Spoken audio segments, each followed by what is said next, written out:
ہاں، الینا نے خالی نظروں سے سر ہلایا۔ اس سال میں تمہارے والد سے طلاق لے چکی تھی اور اتنی جلدی دوبارہ شادی نہیں کرنا چاہتی تھی، لیکن طلاق سے ایک دن پہلے اس دن میری اور تمہارے والد کی لڑائی ہوئی اور پھر مجھے سب بھلانے کے لیے شراب کا سہارا لینا پڑا اور پھر مجھے کچھ یاد نہیں۔ شہزام نے اس کے کھوئے ہوئے تاثرات کو دیکھ کر بھویں اچکائیں۔ ایک بیٹے کے طور پر وہ بس بے بسی سے آہ بھر سکتا تھا۔ کیا ایسا ہو سکتا ہے کہ وہ شخص دراصل میرے ڈیڈ ہی ہو؟ الینا اس کی بات سن کر اتنی چونک گئی کہ اٹکنے لگی۔ یہ ناممکن ہے۔ ہماری بہت بڑی لڑائی ہوئی تھی اس دن۔ میں تو بس کہہ رہا تھا۔ آپ کو زیادہ سوچنے کی ضرورت نہیں۔ مجھے کچھ کام ہے، میں جا رہا ہوں۔ آج رات محفین اور محرام آپ کے پاس رہیں گے۔ یہ کہہ کر شہزام وہاں سے چلا گیا اور حیران و پریشان الینا کو پیچھے چھوڑ دیا۔ وہ تیزی سے اس ولا کے طرف روانہ ہوا جو بہرام نے حال ہی میں دارالحکومت میں خریدا تھا۔ حالانکہ سوری مینراب بہرام کی ملکیت تھا، مگر وہ زیادہ نمایاں جگہ تھی، اس لیے فی الحال بہرام وہاں نہیں رہ رہا تھا۔ اتنی رات گئے تم اچانک یہاں کیوں آئے؟ بہرام نے نیند کے لباس پہنا ہوا تھا اور سونے ہی والا تھا جب اسے پتہ چلا کہ شہزام آ رہا ہے، اس لیے وہ دوبارہ نیچے آ گیا۔ میں نے آج کی خبریں دیکھی ہیں۔ گورسن کارپوریشن اور بٹ کارپوریشن کے درمیان تعاون ہونے والا ہے، شہزام نے سنگین لہجے میں کہا۔ ہاں، بہرام نے سر ہلایا، مگر میں نے خود سامنے آنے کی بجائے کمپنی کے جنرل مینیجر کو کیہان بٹ سے رابطہ کرنے دیا۔ بٹ فیملی ملک کے اعلیٰ ترین خاندانوں میں سے ایک ہے، لیکن ان کی ساکھ زیادہ اچھی نہیں۔ مائکرو چپس کا لائسنس انہیں لینڈل نے دیا تھا، مگر حقیقت یہ ہے کہ انہیں بس معمولی منافع ہی مل رہا ہے۔ بٹ فیملی کے پاس اس شعبے میں کوئی اصل ٹیکنالوجی نہیں اور لاجسٹکس پر لشاری کارپوریشن کی اجارہ داری ہے، اسی لیے وہ گارسن کی ٹیکنالوجی حاصل کر کے اپنے پروڈکٹس تیار کرنا چاہتے ہیں۔ ہم نے ایک ابتدائی معاہدہ طے کیا ہے جس کے تحت بٹ فیملی اس منصوبے کے لیے 300 بلین کی سرمایہ کاری کرے گی۔ شہزام فوراً سمجھ گیا اور اس کی آنکھوں میں چمک آ گئی۔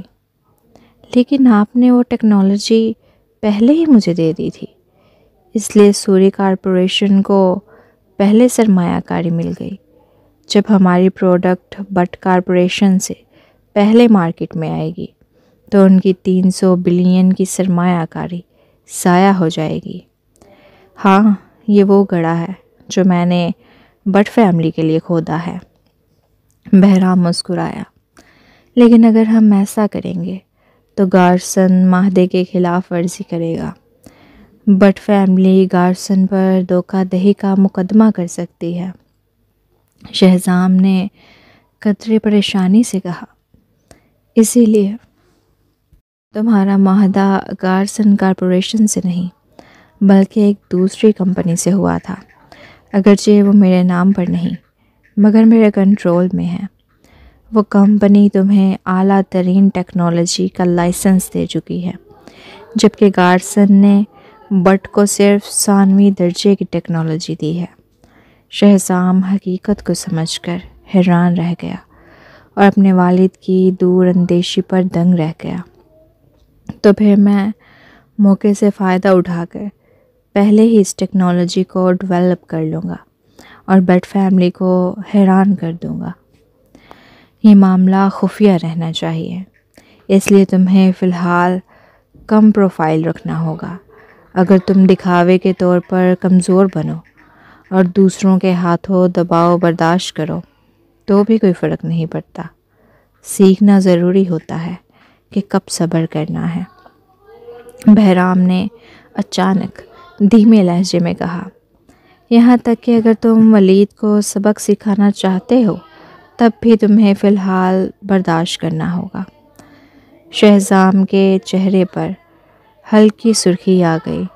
اسے توقع نہیں تھی کہ بہرام کو معلوم ہوگا کہ وہ کسی سے ولید کو سبق سکھانے کا ارادہ رکھتا ہے۔ ڈیڈ، بہرام معنی خیز انداز میں کہا۔ شہزام، ابھی تمہیں خود کو ظاہر کرنے کا وقت نہیں آیا۔ جتنا لوگ تمہیں کمزور سمجھیں گے اتنا ہی وہ تمہیں کمتر جانیں گے۔ یہی وہ وقت ہوتا ہے جب تم خاموشی سے فائدہ اٹھا کر آگے بڑھ سکتے ہو۔ ایک دبایا ہوا شخص کبھی بھی شک میں نہیں ڈالا جاتا۔ مجھے سمجھ آ گئی ڈیڈ۔ شہزام نے اندر ہی اندر آہ بھری۔ وہ خود کو بہت ذہین سمجھتا تھا، لیکن بہرام کے مقابلے میں وہ اب بھی ناتجربہ کار تھا۔ میرے بیٹے ہونے کے ناطے یہی توقع تھی۔ جب تم دوبارہ ابھرو گے تب ہمارے لیے بدلہ لینے کا وقت آئے گا۔ بہرام کی آنکھوں میں نفرت کی چمک تھی۔ شہزام کے ہونٹ ہلے، جیسے وہ کچھ کہنا چاہتا ہو۔ ڈیڈ، میں آپ سے ایک سوال پوچھنا چاہتا ہوں۔ 28 سال پہلے جب آپ اور ماں کی طلاق ہو گئی تھی تو طلاق سے پہلے کیا آپ دونوں نے کبھی ایک ساتھ رات گزاری تھی؟ اس لڑائی سے پہلے جو آپ دونوں کے طلاق سے ایک دن پہلے ہوئی تھی؟ بہرام چونک گیا۔ کچھ لمحوں بعد اس کی آنکھوں میں جنجلاہٹ کی چمک ابھری۔ تم یہ کیوں پوچھ رہے ہو؟ اتنے سال ہو گئے ہیں، میں تو بھول بھی چکا ہوں۔ علینا کے بارے میں سوچنا بھی مجھے متلی دلاتا ہے۔ کیا یہ آفتاب اور ماں کی وجہ سے ہے؟ شہزام بے اختیار پوچھ بیٹھا۔ اور کیا ہو سکتا ہے؟ کوئی مرد یہ سب برداشت نہیں کر سکتا۔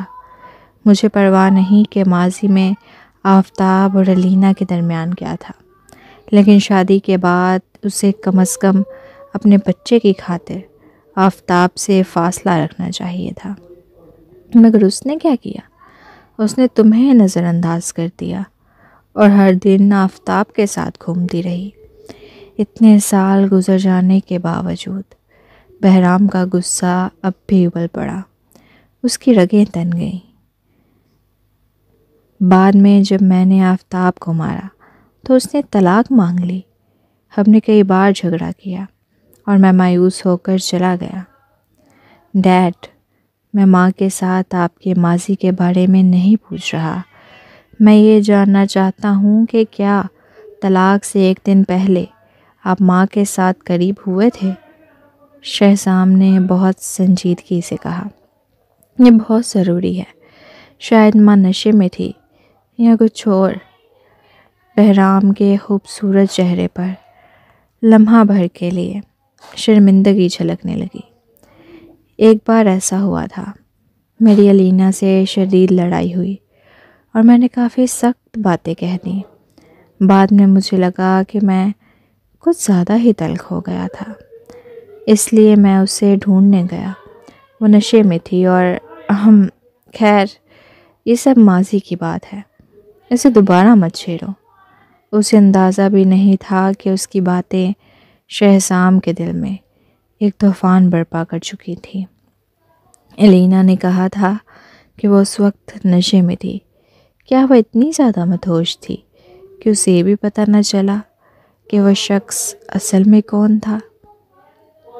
اس کا مطلب تھا کہ ریحام حقیقت میں شہزام کا سوتیلا نہیں، سگا بھائی تھا۔ شہزام کا جسم بری طرح کانپا اور اس کا چہرہ سفید پڑ گیا۔ تمہیں کیا ہوا؟ بہرام بے چین ہو گیا۔ ڈیڈ، کیا آپ اس رات کے فوراً بعد وہاں سے چلے گئے تھے؟ شہزام نے لرزتی آواز میں پوچھا۔ بالکل، اگر میں انتظار کرتا اور علینا جاگ جاتی تو وہ یہی کہتی کہ میں نے اس کے اسٹیٹس کا فائدہ اٹھا کر اپنی حیثیت بنانے کی کوشش کی ہے۔ لوگ یہ سمجھتے کہ میں اپنی اوقات سے بڑھ کر سوچ رہا ہوں۔ بہرام نے سرد لہجے میں کہا۔ مگر مجھے یہ اندازہ نہیں تھا کہ وہ اتنی بے باک ہوگی کہ میرے بعد فوراً آفتاب کے ساتھ تعلق بنائے گی۔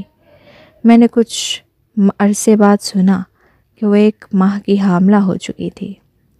ڈیڈ، آپ غلط سمجھے، شہزام نے دھیرے سے کہا۔ ماں کبھی بھی آفتاب کے بچے سے حاملہ نہیں ہوئی تھی، وہ بچہ آپ کا تھا۔ اس دن جب آپ چلے گئے تو آفتاب کمرے میں گیا اور ماں سمجھی کہ وہ آفتاب کے ساتھ سوئی تھی، اس لیے اس نے آفتاب سے شادی کر لی کیونکہ وہ حاملہ تھی۔ اس نے کہا کہ وہ اتنی جلدی آفتاب سے شادی نہیں کرنا چاہتی تھی، لیکن اس نے ریحام کی وجہ سے ایسا کیا۔ بہرام سکتے میں رہ گیا۔ یہ شخص جو زندگی میں کئی طوفان دیکھ چکا تھا اس وقت بالکل گمسم تھا۔ یہ ناممکن ہے ڈیڈ، یہ بالکل سچ ہے۔ میں نے ماں سے پوچھا تھا اور وہ بھی الجھی ہوئی تھی۔ شہزام کی آنکھیں درد سے سرخ ہو گئیں۔ اسی لیے آفتاب نے کبھی ریحام کی پرواہ نہیں کی، کیونکہ اسے معلوم تھا کہ ریحام اس کا بیٹا نہیں ہے۔ اس نے ریحام کو استعمال کیا اور ہمیں ایک دوسرے کے خلاف کر دیا، یہاں تک کہ ہم نے ایک دوسرے کو تباہ کر دیا۔ ریحام کی حالت کا ذمہ دار یقیناً آفتاب کی سازش تھی۔ جتنا وہ سوچتا گیا اتنا ہی اس کا دل دکھتا گیا۔ اس نے اپنی آنکھیں ڈھانپ لیں اور حقیقت کو قبول کرنے سے انکار کر دیا۔ میں بہت بے وقوف تھا۔ میں نے اپنے سگے بھائی کو اس حالت میں پہنچا دیا۔ اگر میں اس دن زیادہ پرسکون رہتا، اگر میں نے اسے مارا نہ ہوتا، اگر میں نے زبیر کو اسے باہر پھینکنے کا نہ کہا ہوتا تو ایسا نہ ہوتا۔ بچپن سے وہ اور ریحام ہمیشہ ایک دوسرے سے جھگڑتے رہے تھے، ایک دوسرے کی موجودگی سے نفرت کرتے رہے تھے۔ کتنی مضحکہ خیز بات تھی۔ آخر میں وہ دونوں سگے بھائی نکلے۔ بہرام کی آنکھیں بھی سرخ ہو گئیں۔ اس کا ایک اور بیٹا تھا، لیکن وہ بیٹا نہیں۔ بہرام نے غصے میں دیوار پر زور سے مکہ مارا جس سے خون بہنے لگا۔ وہ کمینہ آفتاب، وہ حد سے زیادہ ظالم ہے۔ ہاں، وہ واقعی ظالم ہے۔ شہزام نے اپنے سرخ آنکھیں اٹھائی۔ ڈیڈ، ریحام زندہ ہے، وہ کوما میں ہے اور میں نے تنویر کے ہاسپٹل میں اسے خفیہ طور پر ایڈمٹ کیا ہوا ہے تاکہ کسی کو ریحام کے زندہ ہونے کی خبر نہ ہو جب تک وہ ٹھیک نہ ہو جائے۔ لیکن اپنے ذہن میں وہ بہت کچھ سوچے ہوئے تھا۔ اس نے طارق کو زبیر اور ماریہ کی نگرانی کے لیے رکھا ہوا تھا۔ وہ مانتا ہے کہ اس نے ریحام سے جھگڑا کیا، اسے باہر پھینکنے کو کہا، لیکن وہ اس حالت تک جو پہنچا ہے تو کچھ تو سب کے پیچھے ہے۔ وہ اصل میں ماریہ کو ہاتھ نہیں لگانا چاہتا تھا، لیکن ریحام کے لیے اسے اب یہ قدم اٹھانا ہی تھا۔ کیمبرا کے ایک عام سے محلے میں زبیر نے پکارا، کھانا تیار ہے۔ ماریہ اندر سے نکلی۔ اس کا پیٹ ہلکا سا باہر نکلا ہوا تھا، تاہم جب زبیر نے اس کے چہرے پر گہرا میک اپ دیکھا تو اس کا موڈ خراب ہو گیا۔ ماریہ، ڈاکٹر نے کہا تھا کہ حاملہ عورتوں کو میک اپ نہیں کرنا چاہیے، کاسمیٹکس جلد کے لیے نقصان دہ ہوتی ہیں، لیکن تم نے اتنا گہرا میک اپ کر لیا ہے، کیا تم بچے کے بارے میں سوچ بھی نہیں رہی؟ میں بچے کے بارے میں ہی سوچ رہی ہوں، میں نے آئی لائنر تک نہیں لگایا، ماریہ نے بیزاری سے کہا۔ اور ویسے بھی اگر میں حاملہ نہ ہوتی تو میرے چہرے پر دھبے نہ پڑتے، میں صرف انہیں چھپانے کے لیے میک اپ کر رہی ہوں۔ تم پھر سے چکن سوپ، میں اسے تنگ آ چکی ہوں، ماریہ نے شکایت کی۔ زبیر نے اپنے غصے کو قابو میں رکھا اور لب بھینچ لیے۔ جب وہ ماریا کے ساتھ رہنے لگا تھا تو اسے ایک خوش مزاج اور زندہ دل لڑکی لگتی تھی، لیکن جب اس نے لیونا چھوڑ کر ماریا کے ساتھ زندگی گزارنا شروع کی تو اسے احساس ہوا کہ وہ دونوں ایک دوسرے سے بالکل مختلف تھے۔ وہ اسے دیوی کی طرح عزت دیتا تھا، لیکن ماریا ہمیشہ نقص نکالتی رہتی تھی۔ تاہم ماریا کے پیٹ میں اس کا بچہ تھا۔ ایک مرد ہونے کے ناطے اسے اپنی ذمہ داری نبھانی تھی۔ زبیر نے اپنی آنکھیں بند کی اور ایک قدم پیچھے ہٹتے ہوئے نرمی سے کہا، بتاؤ تمہیں کیا کھانا ہے؟ میں شام کو لا دوں گا۔ ٹھیک ہے۔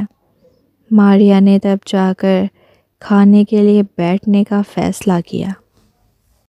اس کا فون اچانک بجا۔ یہ واٹس ایپ پر ایوان کا میسج تھا۔ ایوان کیہان بٹ کا کزن اور بٹ کارپوریشن کا موجودہ جنرل مینیجر تھا۔ وہ خوبصورت اور باوقار نظر آتا تھا۔ پھر ماریا نے 40 سالہ زبیر کی طرف دیکھا جو اس کے سامنے بیٹھا تھا۔ اس کے دل میں ایک عجیب سی کراہت پیدا ہوئی۔ پہلے اسے لگتا تھا کہ زبیر بہت خوبصورت اور طاقتور ہے، لیکن جب سے اس نے لیونا چھوڑا تھا اس میں وہ دبدبا اور رعب نہیں رہا تھا جو لیونا کے ماسٹر کے طور پر اس میں تھا۔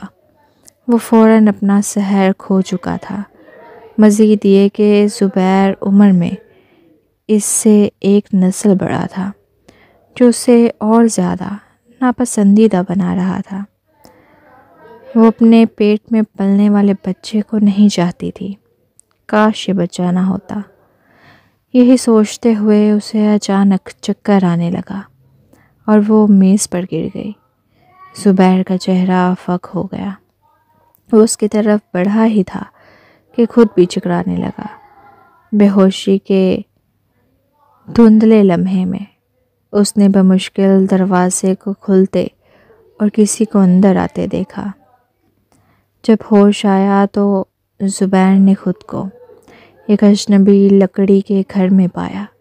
وہ ایک ستون سے زنجیر کے ذریعے بندھا ہوا تھا۔ کھڑکی کے قریب شہزام سیاہ لباس میں ایک لکڑی کی کرسی پر بیٹھا تھا۔ اس کے ہاتھ میں ایک خنجر تھا جسے وہ بے دلی سے گھما رہا تھا۔ اس کے خوبصورت چہرے پر کوئی جذبات نہیں تھے۔ شہزام، یہ آپ ہیں؟ زبیر بولنے ہی والا تھا کہ اس کے برابر بندھی ہوئی ماریا چیخ پڑی، تم نے ہمیں کیوں باندھ رکھا ہے؟ شہزام نے اپنی نظریں طارق پر ڈالیں جو خاموشی سے ایک طرف کھڑا تھا۔ طارق آگے بڑھا اور ماریا کے چہرے پر زوردار تھپڑ مارا جس سے اس سے چہرے کا آدھا حصہ سوج گیا۔ آہ طارق، تمہاری یہ جرت کیسے ہوئی؟ ماریا چیخی، میں تمہیں برباد کر دوں گی۔ سن لو شہزام سوری، پہلے جیسا نہیں رہا۔ اگر تم ہوشیار ہو تو بہتر ہے کہ اسے چھوڑ دو، ورنہ میں تمہیں مار ڈالوں گی۔ تم بہت زیادہ بول رہی ہو۔ طارق نے دوسرے گال پر بھی تھپڑ جڑ دیا تاکہ توازن قائم ہو جائے۔ ماریا کا منہ سن ہو گیا۔ درد کے مارے وہ بولنے سے قاصر تھے اور صرف زبیر کی طرف مدد کے لیے دیکھ سکتی تھی۔ بس بہت ہو گیا۔ زبیر نے چیخ کر انہیں روکنے کی کوشش کی۔ بڑے صاحب، ماریا سچ کہہ رہی ہے۔ ہم نے لیونا چھوڑ دیا ہے اور اب ہمارا اس سے کوئی تعلق نہیں۔ آپ اب کیا چاہتے ہیں؟ میں نے لیونا کے لیے غلاموں کی طرح کام کیا اور اب آپ میری بیوی کو مار رہے ہیں۔ آپ اتنے بغیرت کیسے ہو سکتے ہیں؟ بغیرت؟ شہزام سوری ہنس دیا جیسے کوئی مضحکہ خیز بات سن لی ہو۔ زبیر، تم نے واقعی لیونا کے لیے بہت کچھ کیا، لیکن لیونا نے بھی تمہیں کبھی نقصان نہیں پہنچایا۔ ان برسوں میں تم نے کم از کم سینکڑوں ڈالرز کمائے ہیں۔ سوری خاندان نے تمہیں طاقت، عزت اور دولت دی، لیکن آخر میں تم ہی وہ شخص نکلے جس نے مجھے سب سے زیادہ دھوکہ دیا۔ زبیر کا بدن جھرجھری لے گیا۔ میں نے کچھ نہیں کیا، یہ جھوٹ ہے، جھوٹ۔ شہزام نے پھر ہلکی سی مسکراہٹ دی اور طارق کی طرف اشارہ کیا۔ طارق نے فوراً ماریا کو ایک اور تھپڑ مارا۔ طارق، شہزام، تم دونوں کبھی سکون سے نہیں مرو گے۔ ماریا نے درد سہتے ہوئے بددعائیں دی۔ رک جاؤ، زبیر نے بے قراری میں چلایا۔ شہزام، اسے مت مارو، وہ میرے بچے کی ماں ہے۔ تم نے مجھے دھوکہ دیا صرف اس لیے کہ یہ تمہارا بچہ لیے ہوئے ہے۔ شہزام نے اچانک چاقو ماریا کے پیٹ پر رکھ دیا۔ اگر میں بس ہلکا سا دبا دوں تو تمہارا بچہ زندہ نہیں بچے گا۔ زبیر کا چہرہ سفید پڑ گیا۔ نہیں بڑے صاحب، میں ہاتھ جوڑتا ہوں، ایسا مت کریں، شہزام نے سرد لہجے میں کہا۔ پھر میں اس دن کی پوری سچائی سننا چاہتا ہوں جب ریحام غائب ہوا تھا۔ تمہیں بولنے یا نہ بولنے کا اختیار ہے، لیکن موقع صرف ایک بار ملے گا۔ ماریا گھبرا گئی۔ مجھے کچھ نہیں پتا۔ اس سے پہلے کہ وہ جملہ مکمل کر پاتی، طارق نے اس کے منہ میں ایک گندا کپڑا ٹھوس دیا۔ زبیر نے شہزام کی بے تاثر آنکھوں میں دیکھا اور تلخ مسکراہٹ کے ساتھ سر جھکا لیا۔ معذرت بڑے صاحب، میں نے آپ سے جھوٹ بولا تھا۔ اس دن جب میں نے ریحام کو باہر پھینکا، میں نے فوراً بٹ خاندان کو اطلاع دی۔ بٹ خاندان نے مجھے پہلے ہی خرید لیا تھا۔ میں نے آپ کو دھوکہ دیا۔ ماریا کا کانپتا ہوا جسم اچانک ساخت ہو گیا۔ وہ صدمے میں زبیر کو دیکھتی رہی۔ مجھے توقع نہیں تھی کہ تم جیسے شخص کو صرف ایک عورت کو بچانے کے لیے سارا الزام اپنے سر لینا پڑے گا، شہزام نے مدھم مسکراہٹ کے ساتھ کہا اور ایک قدم پیچھے ہٹا۔ طارق نے ایک ڈبہ کھولا جس میں چمکتی ہوئی چاندی کی سوئیاں رکھی تھیں۔ زبیر اور ماریا دونوں لیونا میں رہ چکے تھے، اس لیے فوراً پہچان گئے کہ یہ لیونا کی سب سے اذیت ناک ٹارچر ٹولز تھے۔ اگر ان سوئیوں کو جسم میں چبو دیا جاتا تو انسان ناقابل برداشت اذیت محسوس کرتا، لیکن جسم پر کوئی نشان نہیں پڑتا تھا۔ طارق نے ایک سوئی نکالی اور ماریا کے جسم میں چبو دی۔ ماریا کی تکلیف اتنی شدید تھی کہ اس کی آنکھوں سے آنسو بہنے لگے اور اس کا جسم بری طرح کانپنے لگا۔ شہزام سوری، زبیر غصے سے دھاڑا۔ شہزام نے بے پرواہی سے سگریٹ جلایا۔ زبیر، میں بہت مصروف ہوں، میرے پاس تمہارے ساتھ وقت ضائع کرنے کی فرصت نہیں۔ میں سر سننا چاہتا ہوں۔ اگر تم نے زیادہ دیر لگائی تو یہ سوئیاں ماریا کے جسم میں اتار دی جائیں گی اور تب تک وہ مر چکی ہوگی۔ میں بولوں گا، میں سب کچھ بتاؤں گا بڑے صاحب، بس اسے روکیے، زبیر نے پریشانی میں کہا۔ اس دن میں ماریا کو اپنے ساتھ لے گیا تھا، لیکن مجھے یہ اندازہ نہیں تھا کہ ریحام غائب ہو جائے گا۔ مجھے اس وقت ہی پتہ چلا جب آپ نے مجھ سے تحقیقات کرنے کو کہا۔ میں نے سب کچھ چھپا لیا تاکہ ماریا محفوظ رہے۔ مجھے افسوس ہے۔ تو یہ ماریا تھی جس نے بٹ خاندان سے ساز باز کی، اور یہ بھی اسی نے کیا کہ مائکرو چپ کا ڈیٹا کو چوری کر کے ریحام کو پھنسا دیا، ہے نا؟ شہزام نے تیز لہجے میں پوچھا۔ مجھے نہیں معلوم۔ زبیر نے بے بسی اور تکلیف کے ساتھ سر ہلایا۔ نہیں، تمہیں معلوم ہے۔ شہزام نے ماریا کے منہ سے کپڑا نکال دیا۔ ماریا اتنی تکلیف میں تھی کہ اس کا چہرہ زرد پڑ چکا تھا۔ جب اس نے طارق کے ہاتھ میں سوئی دیکھی تو اس کا پورا جسم خوف سے کانپنے لگا۔ نہیں، وہ جھوٹ بول رہا ہے۔ یہ سب زبیر نے کیا تھا۔ میں بے قصور ہوں۔ سب کچھ زبیر نے کیا۔ اسے بٹ خاندان نے رشوت دی تھی۔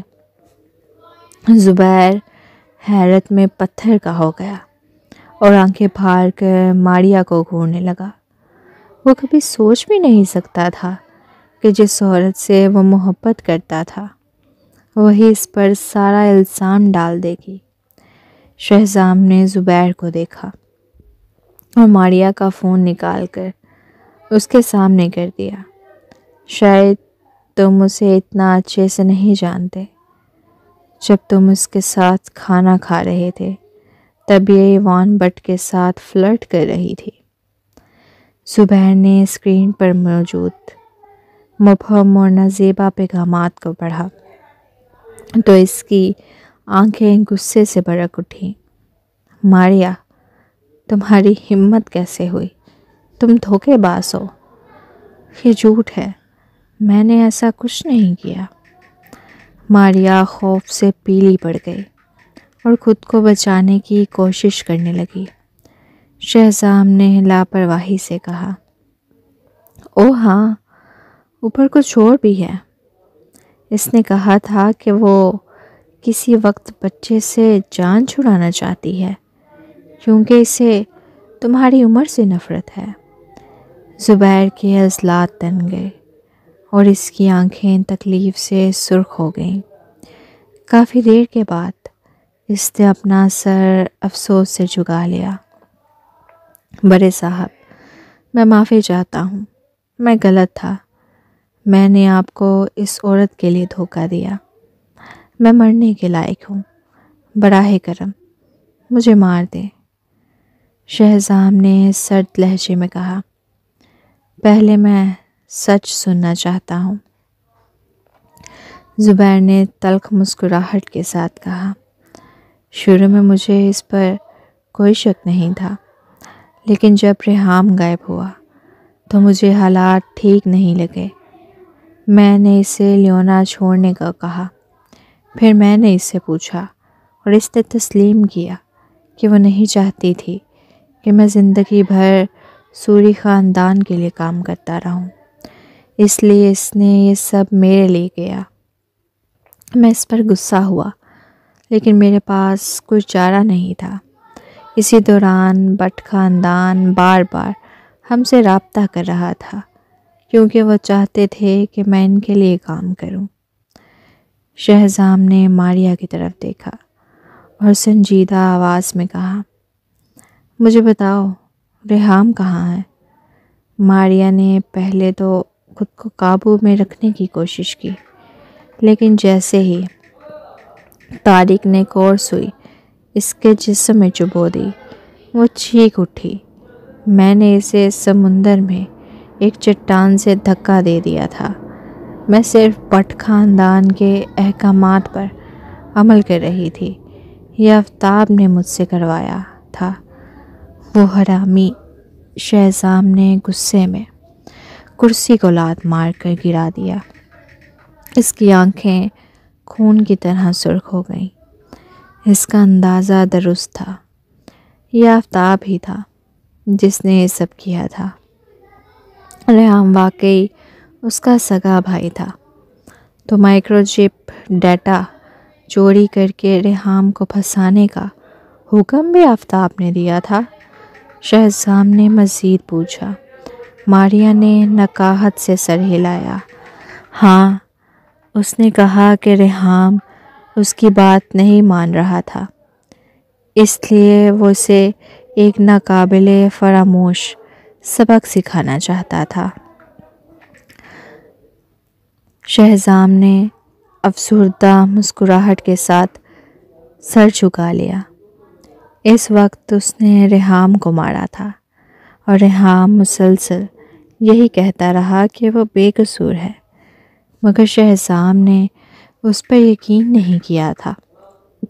اس نے اپنے سگے بھائی پر یقین نہیں کیا۔ آفتاب بٹ، تم بہت ظالم ہو۔ اس کی اور بٹ خاندان کی دشمنی اب کبھی ختم نہیں ہو سکتی تھی۔ شہزام نے ماریا کا منہ زبردستی کھولا اور اس کے اندر ایک گولی ڈال دی۔ ماریا خوفزدہ ہو کر چیخنے لگی، یہ کیا ہے؟ تم نے مجھے کیا کھلایا؟ زہر۔ اگر تم ہر مہینے اس کا تریاک نہ لو تو تمہارے جسم پر زخم پڑنے لگیں گے اور تم انتہائی تکلیف دہ موت مرو گی۔ یہ زہر دنیا کے کسی بھی ڈاکٹر سے علاج کے قابل نہیں۔ شہزام نے چانس کی طرف دیکھا۔ زبیر، میں تمہیں اپنے بچے کو دیکھنے کا ایک موقع دے رہا ہوں۔ زبیر، جو کبھی لیونا کا رہنما تھا، فوراً سمجھ گیا۔ آپ چاہتے ہیں کہ میں بٹ خاندان میں مخبر بنوں؟ شہزام نے سر ہلایا۔ وہ زبیر سے یہی توقع کر رہا تھا، آخر وہ کئی سالوں سے اس کے ساتھ تھا۔ زبیر، اپنے خاندان کے بارے میں سوچو۔ وہ نسلوں سے سوری خاندان کے لیے کام کر رہے ہیں اور سوری خاندان نے تم پر بے شمار سرمایہ اور محنت لگائی ہے۔ اگر سوری خاندان ختم ہو گیا تو تم جا سکتے ہو، لیکن تم ہمیں دھوکہ نہیں دے سکتے۔